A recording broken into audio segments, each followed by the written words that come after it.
Hello and welcome to the programme. My name is David Holmes. My guests tonight are Karen and Paul Fredette. It's quite a few years, I think about 6 years since our first interview, and a lot has happened since then. And Karen and Paul will be telling us about what has been happening to them and several other things as well, including Karen's books. So, welcome Karen and Paul. It's nice to be with you again. Yes. And Nice to be with you, David. as I say, a few years, but it doesn't seem like that, but there's so many. I mean, we spend probably several hours talking about it, but we'll restrict ourselves to less than that. So, Karen, would you like to start by summarising what's been happening to you both since the last interview, and then maybe Paul can come in whenever that feels right. I think we could manage that. Okay. Well, in 2014 is when we did our first interview with you, and we were doing a number of videos on hermit life at that time. And it was part of the ministry that we called Raven's Bread Ministries, which was for hermits worldwide. And they were, we keep it going mainly by our quarterly newsletter, which now has about 1,160 subscribers, not counting those who find us online, without our actually mailing it to them. I believe they call that lurking. The lurking. Well, we do have lurkers.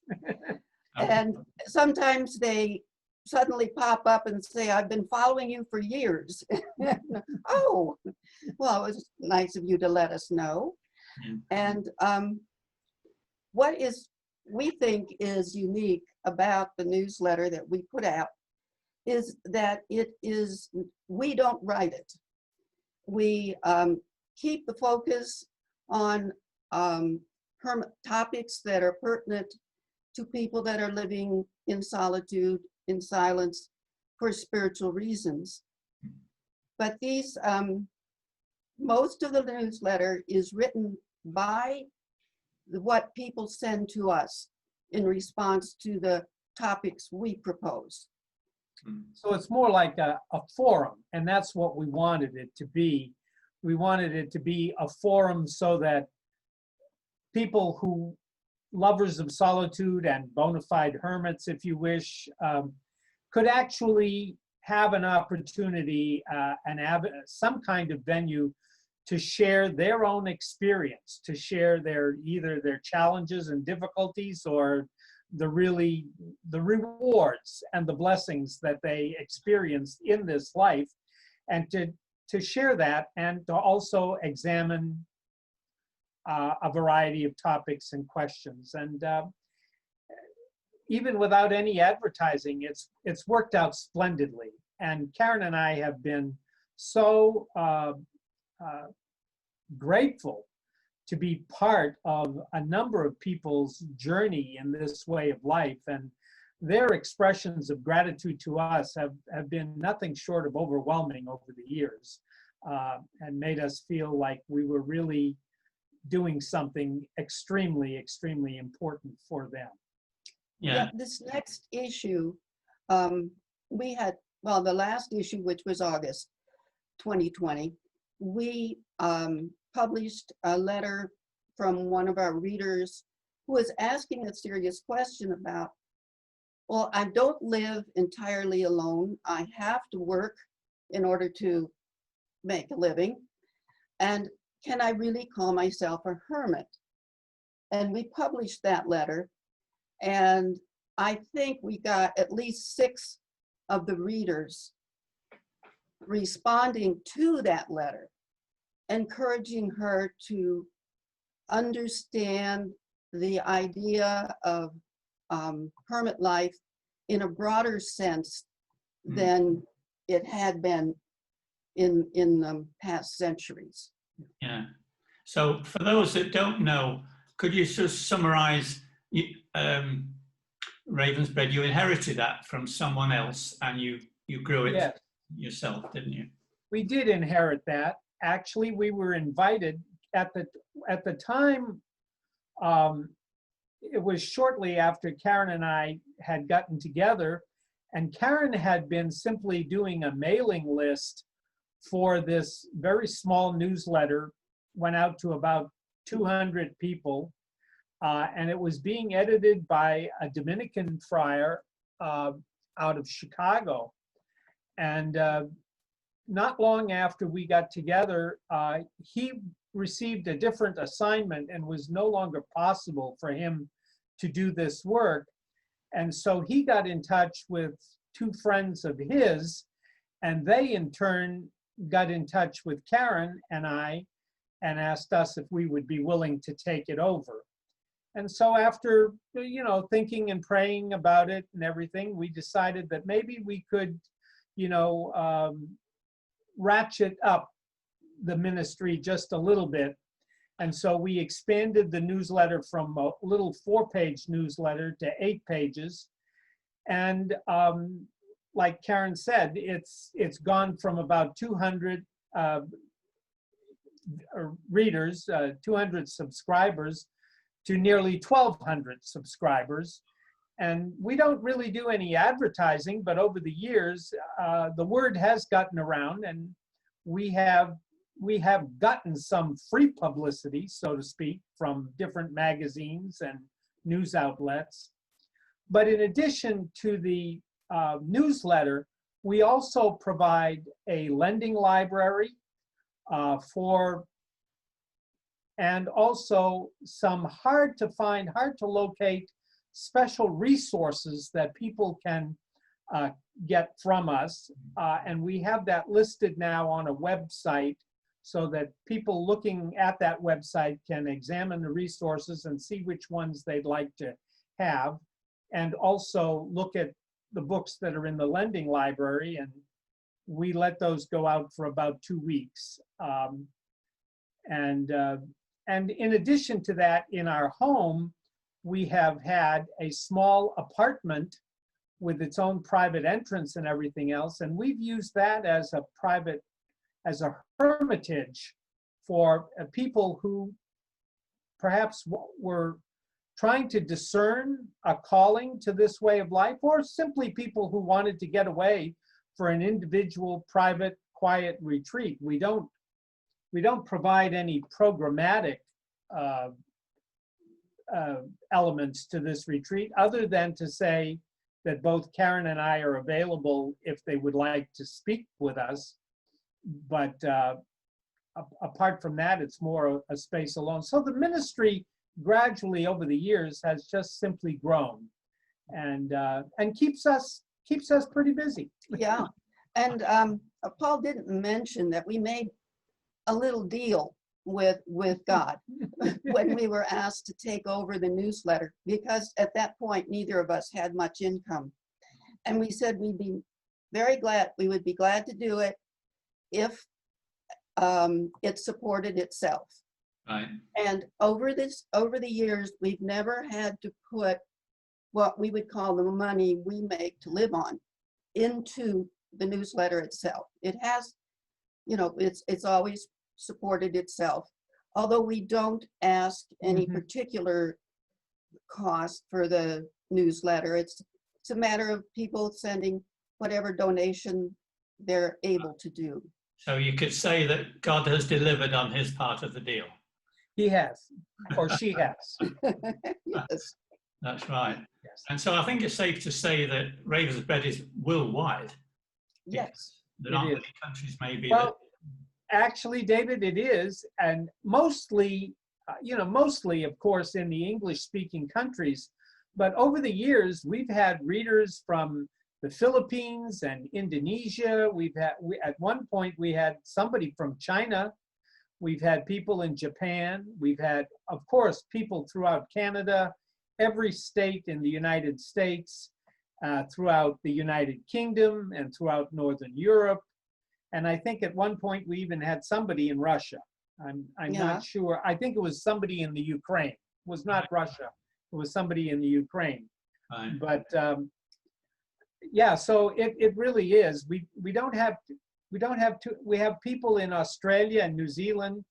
Not too many people. I don't know that we've ever had anybody from India. Yes, we do. We do? Yeah. Okay. There's at least one person. And In every India. once in a while, temporarily, we get somebody from some English speaker from Africa. But Uh-huh. so yeah, it's pretty well spread out. Mhm. That's good. And I'd like to move on to what's been happening to you, which probably would take many hours to fully cover. So how would both of you summarize your lives since the interviews and what's been happening? Well, at the time of the interview in 2014, Paul was working in community mental health in our county. It was a very demanding life commitment for him. And he had headed a team of variously gifted people who looked after individuals who needed close attention in order to be able to continue living in their own homes. It was probably what you said, the closest, the most intense supervision you could give someone short of being in a hospital itself. Yeah. And I think perhaps that has been the biggest change since we did our other interviews, is that I've gradually begun to spend less time and cut back to just a part-time position to where I was simply being clinical supervisor at a group home for adults with intellectual disabilities, which was much less demanding than the mental health and substance abuse part of community services. And now, as we speak this evening, I'm actually fully retired from the field of mental health and developmental disabilities. And now I'm just working, a few hours each week to sort of supplement our our Social Security income. And I'm actually just working in keeping an eye on properties that are owned by some serious, let's just call them serious property owners, and they happen to own most of the property that surrounds our little postage stamp acre here, and I do kind of maintenance work and supervision work for their properties. So that's kind of one of the biggest changes in our lives together since our other interviews. Yeah, it means that Paul has more time to spend here at Stillwood, Right. working outside in the gardens, on the lawns, things he loves to do anyway. And also, as well as completing, I don't know if in the UK you use the same expression as we do in America for husbands who have what we call honey-do lists. Oh. Honey-do this and honey-do that, but we do keep a list almost on the dining room table almost all the time of things that need doing. well, I get a honey-do list too. Let's make this fair here. Don't forget to remind me to do this, or, did you make that phone call that I needed to have taken care of, and things like that. There's not much chance of you running out of something to do in the near future. No. Not likely. No, there really is not. As some of the viewers who have known us before will know, we live in the mountains. It's extremely, well, some people would call it isolated. We just call it comfortable. but it's very rural. It's in the mountains, and we are definitely in the woods. So it just requires constant upkeep.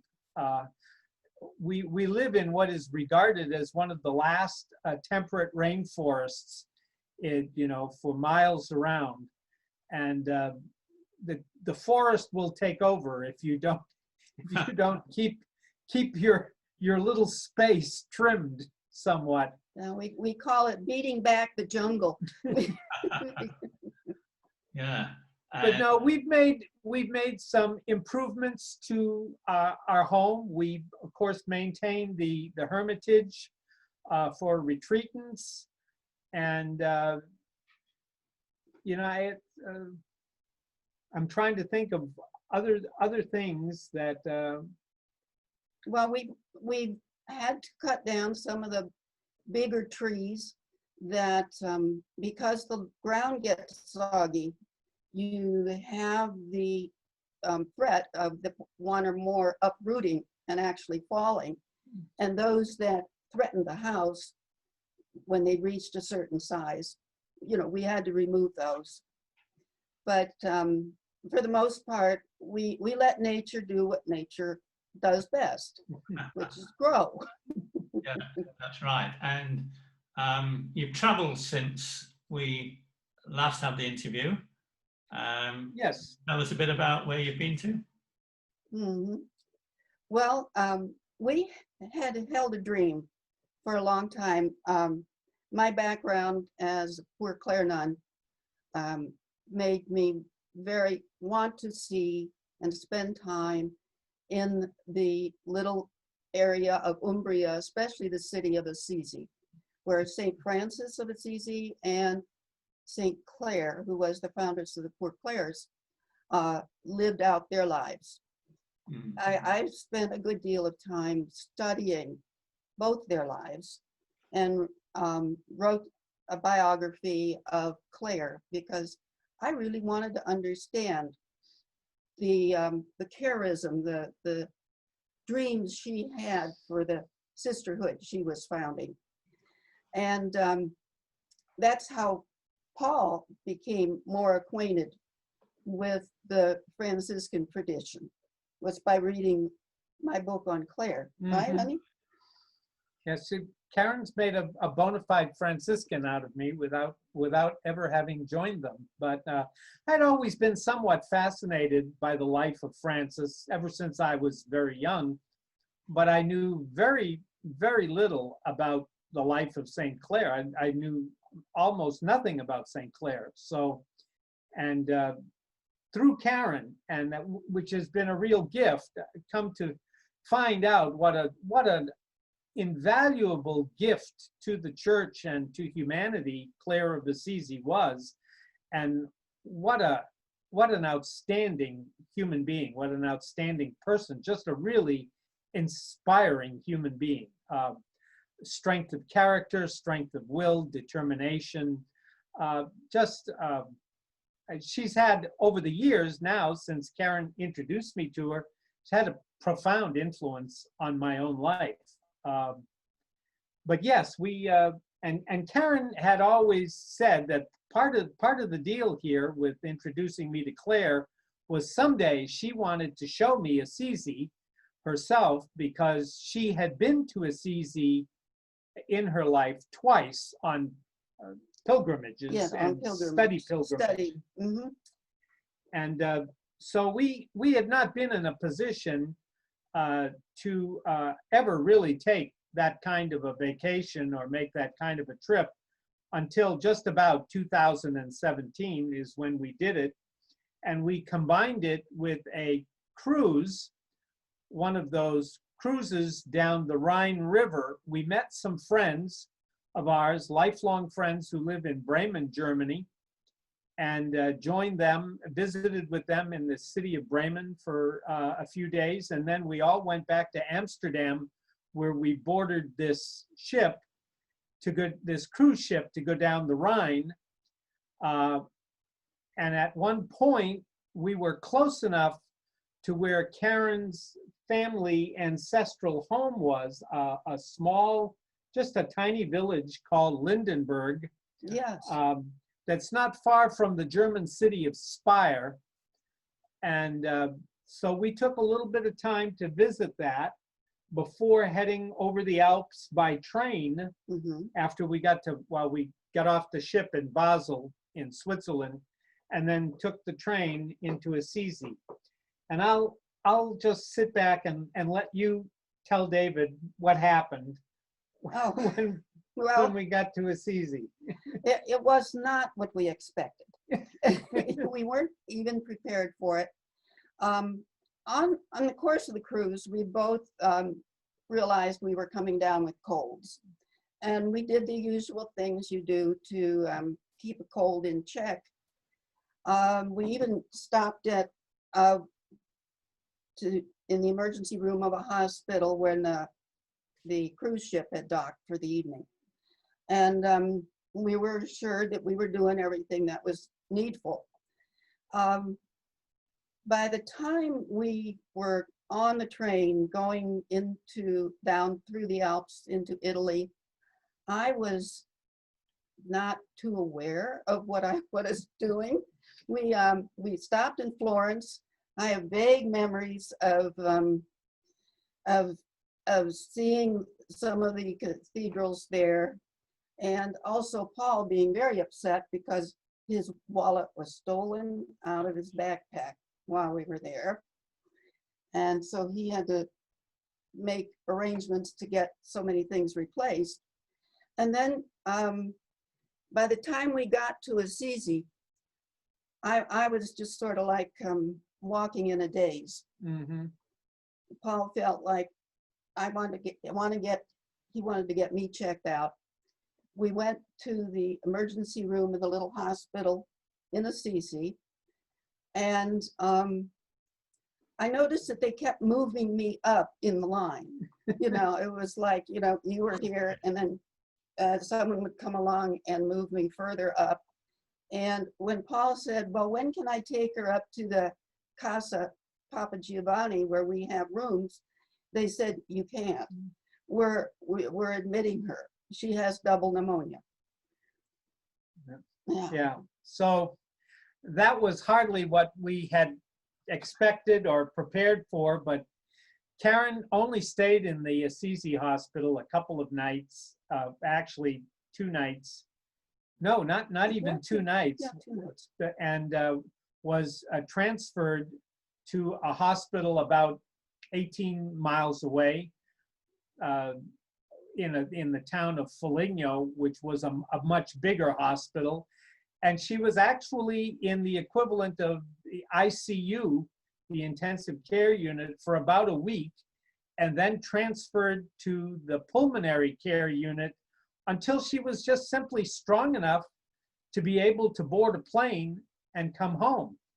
In the meantime, I did see Assisi, but I saw it on my own in between being allowed to come to the hospital and visit her. So I stayed in Assisi and took a little a bus trip and a train trip both ways to Foligno every day to go and visit with her for as long as I could during visiting hours and things, and then would come back. And when I came back to Assisi, I would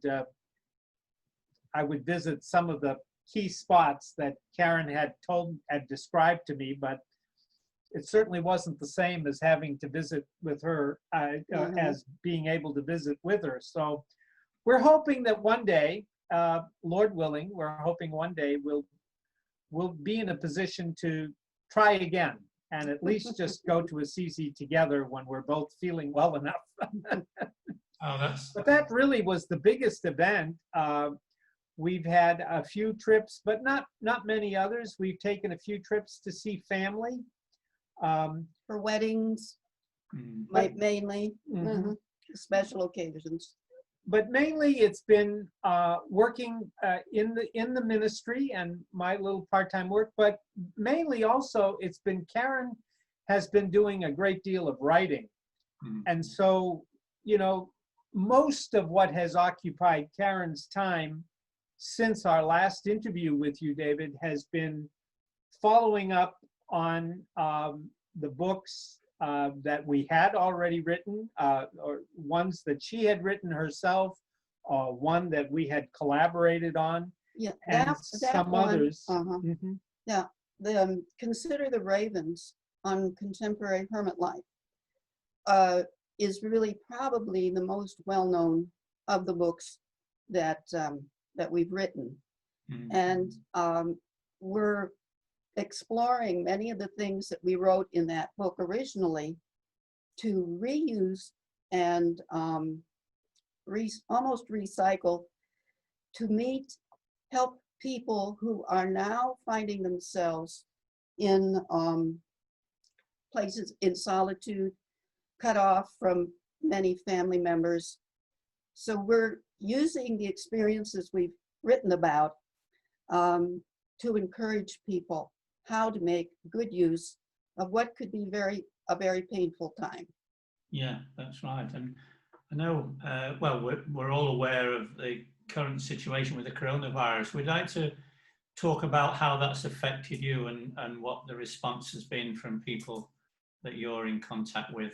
I know at the moment, you've started to publish programs to YouTube about the help that people need. So would you like to summarize what I think it's in that spirit, David, exactly as you say, that it's been our response. And Karen has been in conversation with a writing coach that she engages in conversation, and it was actually this writing coach who said to Karen, you've explored many of these themes that are very pertinent and very cogent.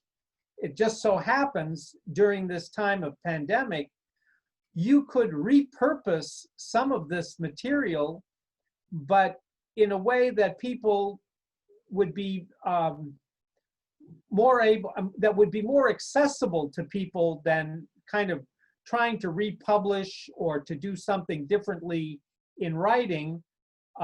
She encouraged Karen to move in the direction of doing some videos where to explore some of the very things that we had done in the book, since now many people are experiencing some of that solitude to one degree or another, and also because of lack of employment or because of being furloughed or other things, they're having to either downsize or live a far more simple life.